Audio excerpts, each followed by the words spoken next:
नमस्कार दोस्तों, नवरात्रि का पावन त्योहार प्रारंभ हो चुका है। दोस्तों, नवरात्रों का ये पावन त्योहार 9 दिनों तक मनाया जाता है। इन 9 दिनों में माँ दुर्गा के 9 अलग अलग स्वरूपों की पूजा की जाती है।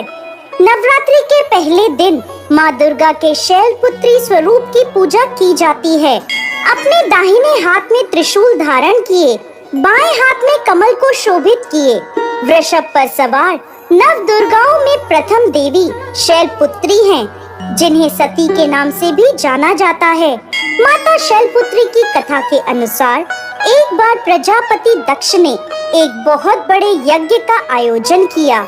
इस यज्ञ में उन्होंने सभी देवताओं को अपना अपना योग्य भाग प्राप्त करने के लिए आमंत्रित किया, परंतु उन्होंने भोलेनाथ को निमंत्रण नहीं भेजा। जब माता सती को यह ज्ञात हुआ कि उनके पिता एक अत्यंत विशाल यज्ञ का अनुष्ठान कर रहे हैं, तब उनका मन वहां जाने के लिए बेचैन हुआ। उन्होंने भोलेनाथ को अपने मन की सारी व्यथा बताई।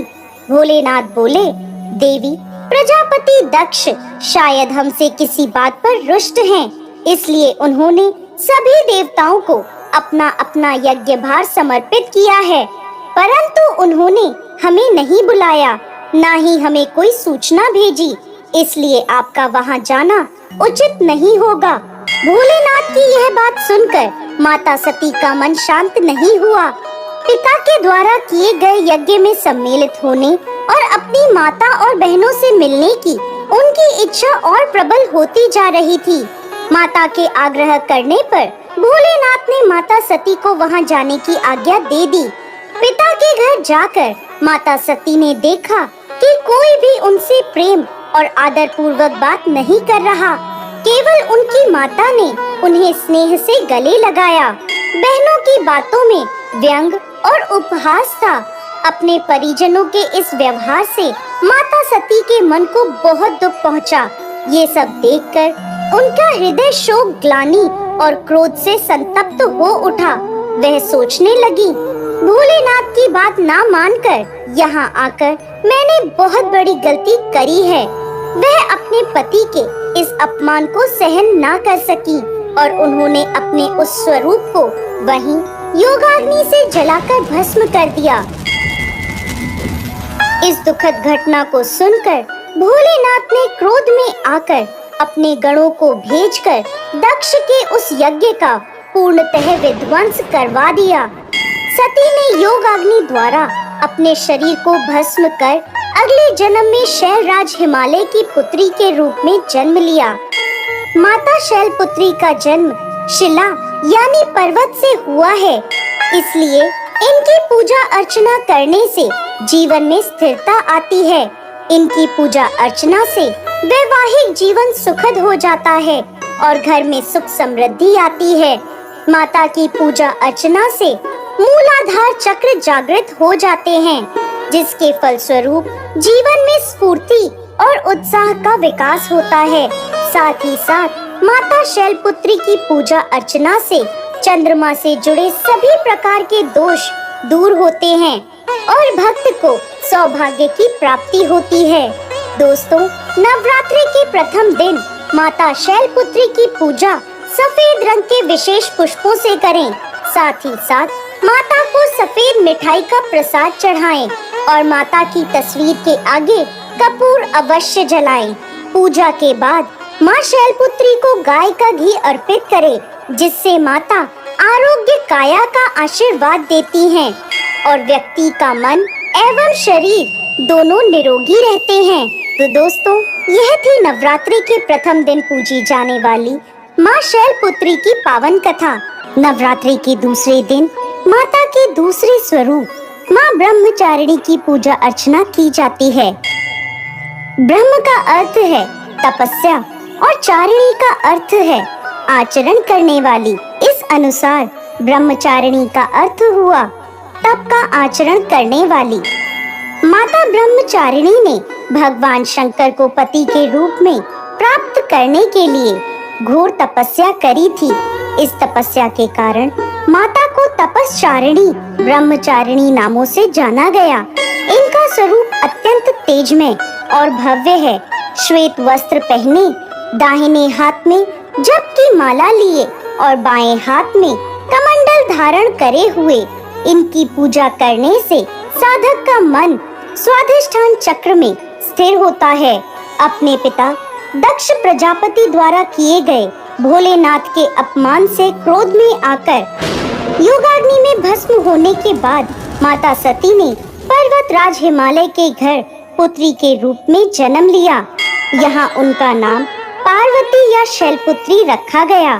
जब पार्वती बड़ी हुई, ब्रह्मा जी के मानस पुत्र देवर्षि नारद ने उन्हें दर्शन दिए और उन्होंने पार्वती जी को बताया कि यदि वह तपस्या की राह पर चले तो अपने पूर्व जन्म के पति भगवान भोलेनाथ को वो पति के रूप में प्राप्त कर सकती हैं। नारद मुनि के उपदेशानुसार भोलेनाथ को पति के रूप में प्राप्त करने के लिए पार्वती जी ने घोर तपस्या करी। उन्होंने 1000 सालों तक केवल फल और फूल खाकर तपस्या करी, फिर 100 सालों तक केवल साग खाया। कठोर तप करते हुए माता ने खुले आकाश के नीचे बारिश, धूप और ठंड के भयानक कष्ट सहे। इतनी कठोर तपस्या करने के बाद 3000 सालों तक धरती पर गिरे हुए बील पत्रों को खाकर भोलेनाथ की पूजा अर्चना करी। फिर कुछ समय बाद उन्होंने वह बील पत्र खाना भी बंद कर दिया। इसके बाद हजारों सालों तक उन्होंने बिना कुछ खाए पिए कठोर तप किया। इस तपस्या के कारण देवी का शरीर दुबला पतला और शीर्ण हो गया। उनकी यह निर्बल दशा देखकर उनकी माता मैना को बहुत दुख हुआ। उनकी इस कठोर तपस्या को देख तीनों लोकों में हाहाकार मच गया। सभी देवता, ऋषि और पुण्य आत्माएं माता की तपस्या की प्रशंसा करने लगे। अंत में देवी के तप से प्रसन्न होकर ब्रह्मा जी उनके समक्ष प्रकट हुए और उनसे पूछने लगे, हे देवी, आज तक किसी ने भी इतनी कठोर तपस्या नहीं करी। ऐसी तपस्या केवल आप ही से संभव है। आपकी इस परम पवित्र और अलौकिक तपस्या की चर्चा चारों दिशाओं में हो रही है। आपकी मनोकामना अवश्य पूरी होगी। आपका विवाह भगवान शिव शंकर से ही होगा और वही आपको पति रूप में प्राप्त होंगे। अब आप इस तपस्या को खत्म करें और अपने घर लौट जाएं। आपके पिता आपको लेने आ रहे हैं। इसके बाद माता ने तपस्या खत्म करी और अपने पिता के साथ अपने घर लौट आईं। और कुछ समय बाद भोलेनाथ ने माता पार्वती को अपनी पत्नी के रूप में स्वीकार किया। लंबे समय तक कठोर तप करने के कारण ब्रह्मा जी ने माता पार्वती को नाम दिया ब्रह्मचारिणी। इस दिन विधि विधान से माँ ब्रह्मचारिणी की पूजा अर्चना करने से सभी मनोकामनाएं पूरी होती हैं और विशेष फल की प्राप्ति होती है। इनकी पूजा अर्चना से त्याग, संयम और सदाचार जैसे गुणों की प्राप्ति होती है। माँ ब्रह्मचारिणी की पूजा अर्चना से व्यक्ति को धैर्य प्राप्त होता है और विजय की प्राप्ति होती है। नवरात्रि के पावन पर्व के तीसरे दिन माता चंद्रघंटा के स्वरूप की पूजा अर्चना की जाती है। माँ चंद्रघंटा का यह स्वरूप शांतिदायक और कल्याणकारी है। मस्तक पर घंटे के आकार का चंद्र धारण किए, 9 भुजाओं में त्रिशूल, गदा, धनुष, तलवार, कमान, बाण और एक कमंडल धारण किए हुए और 10वें हाथ से भक्तों को आशीर्वाद देते हुए माता चंद्रघंटा सिंह पर सवार होती हैं। आदि शक्ति माँ भवानी अपने भक्तों के शत्रुओं के प्रति भयानक होती हैं। सती द्वारा स्वयं को पिता के यज्ञ में भस्म करने के बाद भगवान शिव शंकर सांसारिक मामलों से अलग हो गए थे और गहरे ध्यान लगाने और तपस्या करने के लिए पहाड़ों में जाकर बस गए थे। लेकिन सती के पुनर्जन्म में पार्वती द्वारा भगवान शिव को पाने के संकल्प को देखने के बाद भगवान शिव विवाह के लिए सहमत हो गए। विवाह के दिन भोलेनाथ एक विचित्र रूप में जुलूस के साथ राजा हिमालय के महल में पहुँचे। उनका पूरा शरीर राख से लिपटा हुआ था। उनकी बारात में भूत, सन्यासी, साधुगण और अघोरी शामिल थे। भगवान शिव और उनके विचित्र विवाह के ऐसे भयानक जुलूस को देखकर पार्वती जी की माँ और अन्य रिश्तेदार भयभीत हो गए थे। अपने परिवार और भगवान भोलेनाथ को शर्मिंदगी से बचाने के लिए माँ पार्वती ने खुद को एक भयानक रूप में बदल लिया और वह रूप है चंद्रघंटा माता का। इस रूप में उनका रंग सुनहरा था और उनकी 10 भुजाएं थी। चंद्रघंटा के रूप में माँ पार्वती ने शिव भगवान से प्रार्थना की कि वह एक सुंदर राजकुमार का रूप धारण करें और अपनी शादी के जुलूस को भी बदल दें। इस प्रकार भगवान शिव सुंदर राजकुमार का रूप लेकर और उन्होंने अपने विवाह के जुलूस को भी बदल दिया। इसके बाद माता पार्वती का भोलेनाथ से बड़े ही धूमधाम के साथ विवाह हुआ। शिव विवाह के दिन को हर साल महाशिवरात्रि के रूप में मनाया जाता है। माता चंद्रघंटा की कृपा से भक्तों के सभी पाप, संकट और शारीरिक तथा मानसिक कष्ट दूर हो जाते हैं। शेर पे सवार होकर माँ चंद्रघंटा अपने भक्तों को उदारता का अनुभव कराती हैं। जो भक्त सच्चे मन से माता चंद्रघंटा की पूजा अर्चना करते हैं, वो अपने चारों ओर दिव्य वैभव की आभा का अनुभव करते हैं। माँ चंद्रघंटा दुष्टों का विनाश करने के लिए तैयार रहती हैं। अपने भक्तों के लिए वह हमेशा दयालु माँ के रूप में प्रकट होती हैं। माँ चंद्रघंटा की पूजा अर्चना करने से भक्तों को मणिपुर चक्र अर्थात नाभि चक्र से जागृत होने वाली शक्तियाँ प्राप्त होती हैं तथा सांसारिक कष्टों से मुक्ति मिलती है। माता चंद्रघंटा को लाल रंग के विशेष पुष्प अर्पित करने चाहिए, लाल फल चढ़ाने चाहिए। माँ चंद्रघंटा की पूजा करते समय घंटी अवश्य बजानी चाहिए। माता को दूध या दूध से बनी चीजों का भोग अर्पित करना चाहिए। मखाने की खीर के भोग से माँ अति प्रसन्न होती हैं। नवरात्रि के चौथे दिन माँ कुष्मांडा की पूजा आराधना की जाती है। माता कुष्मांडा की 8 भुजाएं हैं। माता के 7 हाथों में कमंडल, धनुष, बाण, कमल पुष्प, अमृत कलश, चक्र और गदा है। वहीं माता के 8वें हाथ में सभी निधियां और सिद्धियां देने वाली रुद्राक्ष की माला है। कुष्मांडा माँ शेर की सवारी करती हैं, जो भक्तों को निर्भयता का आभास कराता है। माँ कुष्मांडा की पूजा करने से सभी प्रकार के सुखों की प्राप्ति होती है। कुष्मांडा का अर्थ है ऊर्जा का एक पवित्र गोला, एक ऐसा गोला जिसने ब्रह्मांड की रचना करी है। जी हाँ दोस्तों, ऐसा कहा जाता है कि जब सृष्टि का अस्तित्व नहीं था और चारों तरफ अंधेरा ही अंधेरा छाया था, तब एक छोटे से ऊर्जा के गोले ने जन्म लिया। वह ऊर्जा का गोला देखते ही देखते चारों ओर प्रकाशित होने लगा। फिर उस गोले ने एक नारी का रूप लिया। वह नारी आदि स्वरूपा, आदि शक्ति माँ कुष्मांडा है। इनका निवास स्थान सूर्य मंडल के भीतरी लोक में है, जहाँ निवास करने की क्षमता और किसी भी देवी देवता में नहीं है। यहाँ निवास करते हुए माता सभी प्राणियों को ऊर्जा प्रदान करती है। सृष्टि की रचना और इसके पालन के लिए माता कुष्मांडा ने सबसे पहले 3 प्राणियों की रचना करी। यह तीनों सर्वोच्च देवियां थीं। माता ने अपनी बाईं आंख से एक आतंककारी रूप बनाया, जिसका नाम महाकाली रखा। अपने माथे पर उपस्थित आंख से उन्होंने दूसरा रूप बनाया, जिसका नाम उन्होंने महालक्ष्मी रखा। इसके बाद माता ने अपनी दाहिनी आंख से तीसरा रूप बनाया, जो बहुत दयालु था, जिसका नाम उन्होंने महासरस्वती रखा। माता कुष्मांडा के तेज के द्वारा माँ काली के शरीर से एक नर और एक नारी ने जन्म लिया। नर को भगवान शिव का नाम दिया गया और वही नारी को सरस्वती नाम दिया गया। अब माँ कुष्मांडा की शक्ति और महालक्ष्मी माता के शरीर से एक नर और नारी ने जन्म लिया। नर को ब्रह्मा नाम दिया गया और नारी का नाम लक्ष्मी रखा गया। इसी प्रकार माता कुष्मांडा की शक्ति और माँ सरस्वती के शरीर से जो नर और नारी उत्पन्न हुए, उनका नाम विष्णु और शक्ति रखा गया।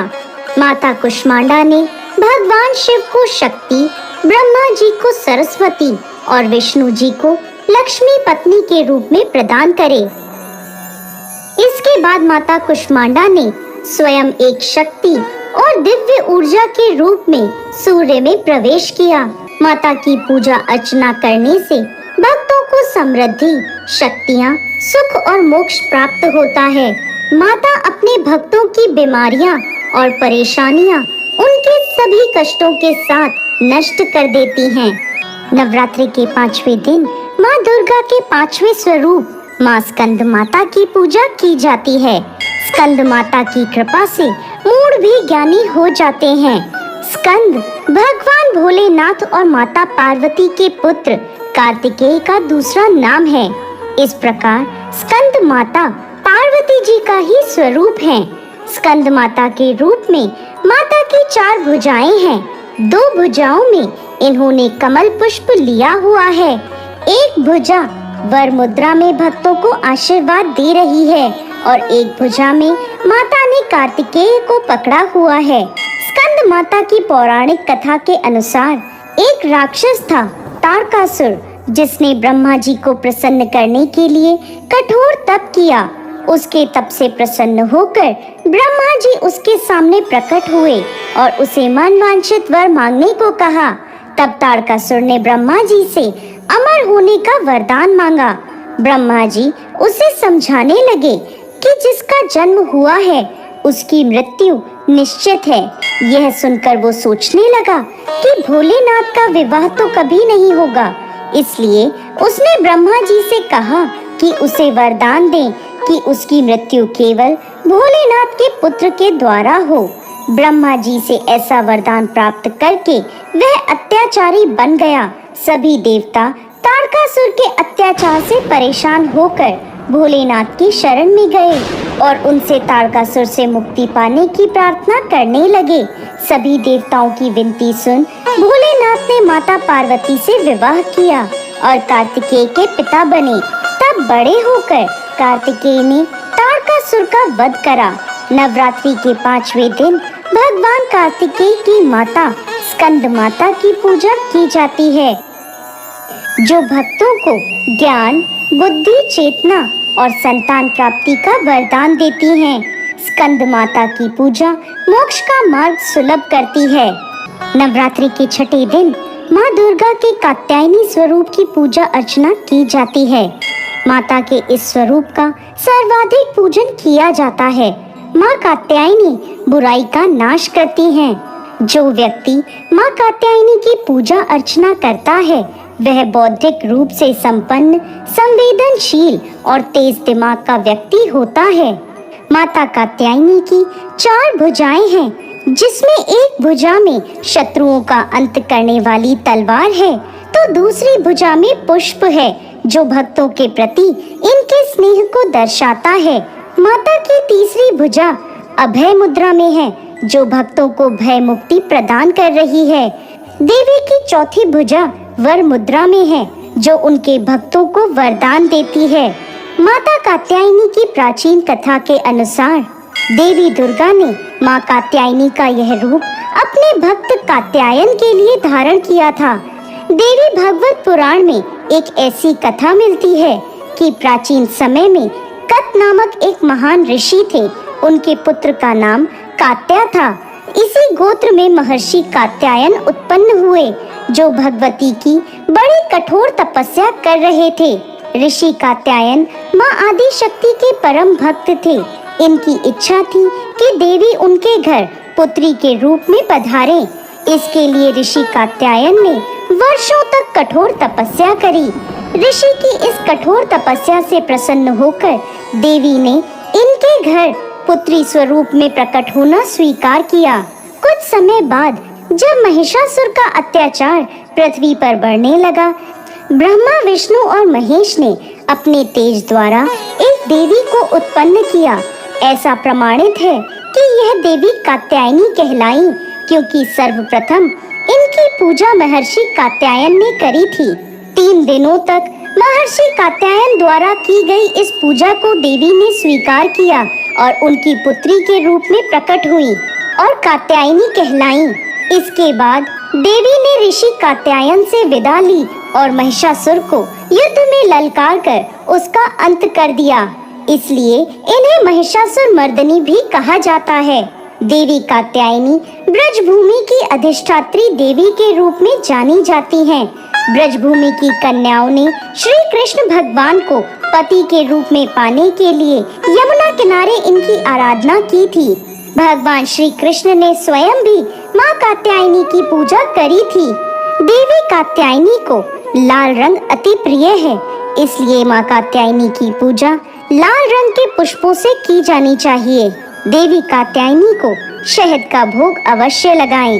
माता की पूजा अर्चना करने से भक्तों को निरोगी काया प्राप्त होती है। माता का भक्त भय मुक्त जीवन जीता है। यदि कुंवारी कन्याएं माँ कात्यायनी की पूजा अर्चना करती हैं, तो उन्हें मन वांछित वर प्राप्त होता है। माँ कात्यायनी व्यक्ति को सुखद वैवाहिक जीवन का आशीर्वाद देती हैं। नवरात्रि के 7वें दिन आदि शक्ति माँ दुर्गा के काल रात्रि स्वरूप की पूजा की जाती है। पौराणिक कथाओं के अनुसार देवी के इस रूप की पूजा करने से दुष्टों का विनाश होता है। माँ के इस स्वरूप को वीरता और साहस का प्रतीक माना जाता है। दुष्टों का नाश करने के लिए आदि शक्ति ने यह रूप धारण किया था। भक्तों के लिए माँ कालरात्रि हमेशा शुभ फल देने वाली हैं। इस कारण माँ का नाम शुभांकरी भी है। ऐसी मान्यता है कि माँ कालरात्रि की कृपा से भक्त हमेशा भय मुक्त रहते हैं। उसे अग्नि भय, जल भय, शत्रु भय, रात्रि भय आदि नहीं होता। कालरात्रि देवी का शरीर रात्रि के अंधकार की तरह काला है। गले में विद्युत की माला और बाल बिखरे हुए हैं। माँ के 4 हाथ हैं, जिनमें से एक हाथ में गंडासा और एक हाथ में वज्र है। इसके अलावा माँ का एक हाथ वर मुद्रा में है और दूसरा अभय मुद्रा में है। इनका वाहन गर्दभ है। जब दैत्य शुंभ निशुंभ और रक्त बीज ने तीनों लोकों में हाहाकार मचा रखा था, तब चिंतित होकर सभी देवता भोलेनाथ के पास गए और उनसे रक्षा की प्रार्थना करने लगे। भगवान शिव ने माता पार्वती से राक्षसों का वध कर अपने भक्तों की रक्षा करने को कहा। शिव जी की बात मानकर माता पार्वती ने दुर्गा का रूप धारण किया और शुंभ निशुंभ का वध कर दिया। जब माँ दुर्गा ने दैत्य रक्त बीज को मौत के घाट उतारा, तो उसके शरीर से निकले रक्त से लाखों रक्त बीज दैत्य उत्पन्न हो गए। ये देखकर माँ दुर्गा ने अपने तेज से कालरात्रि को उत्पन्न किया। इसके बाद जब माँ दुर्गा ने दैत्य रक्त बीज का वध किया, तब उसके शरीर से निकलने वाले रक्त को माँ कालरात्रि ने जमीन पर गिरने से पहले ही अपने मुख में भर लिया। इस तरह माँ दुर्गा ने रक्त बीज का भी वध कर दिया। माँ कालरात्रि की उपासना करने से ब्रह्मांड की सारी सिद्धियों के दरवाजे खुल जाते हैं और तमाम असुरीय शक्तियाँ उनके नाम के उच्चारण से ही भयभीत होकर दूर भागने लगती हैं। इसलिए दानव, दैत्य, राक्षस और भूत प्रेत उनके स्मरण से ही भाग जाते हैं। ये ग्रह बाधाओं को भी दूर करती हैं। इनकी कृपा से भक्त हर तरह के भय से मुक्त हो जाता है। नवरात्रि की अष्टमी के दिन माँ दुर्गा के 8वें स्वरूप आदि शक्ति महागौरी की पूजा की जाती है।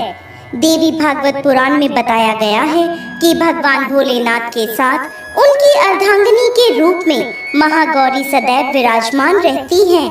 महागौरी का वर्ण गौर अर्थात सफेद है और इनके वस्त्र व आभूषण भी सफेद रंग के हैं। माँ का वाहन वृषभ अर्थात बैल है, जो भगवान शिव का भी वाहन है। माँ का दाहिना हाथ अभय मुद्रा में है और नीचे वाले हाथ में दुर्गा शक्ति का प्रतीक त्रिशूल है। महागौरी के ऊपर वाले हाथ में भोलेनाथ का प्रतीक डमरू है। डमरू धारण करने के कारण माँ को शिवा के नाम से भी जाना जाता है। माँ का नीचे वाला हाथ अपने भक्तों को अभय देता हुआ वर मुद्रा में है और माता शांत मुद्रा में दृष्टिगत हैं। पौराणिक कथा के अनुसार पर्वतराज हिमालय के घर जन्म लेने के बाद माँ पार्वती ने पति रूप में भोलेनाथ को प्राप्त करने के लिए कठोर तप करा। तपस्या करते समय माता हजारों वर्षों तक निराहार रही, जिसके कारण माता का शरीर काला पड़ गया। वहीं माता की कठोर तपस्या से प्रसन्न होकर भोलेनाथ ने माता पार्वती को पत्नी के स्वरूप में स्वीकार किया और माता के शरीर को गंगा के पवित्र जल से धोकर अत्यंत कांतिमय बना दिया। गंगा में स्नान करने से माता का स्वरूप गौर वर्ण हो गया, जिसके बाद माता पार्वती के इस स्वरूप को महागौरी कहा गया। आपको बता दें, माता पार्वती ही देवी भगवती का स्वरूप है। देवी भगवत पुराण के अनुसार महागौरी की पूजा मात्र से भक्तों के सभी पाप धुल जाते हैं और व्यक्ति अक्षय पुण्य का अधिकारी हो जाता है। जय महागौरी।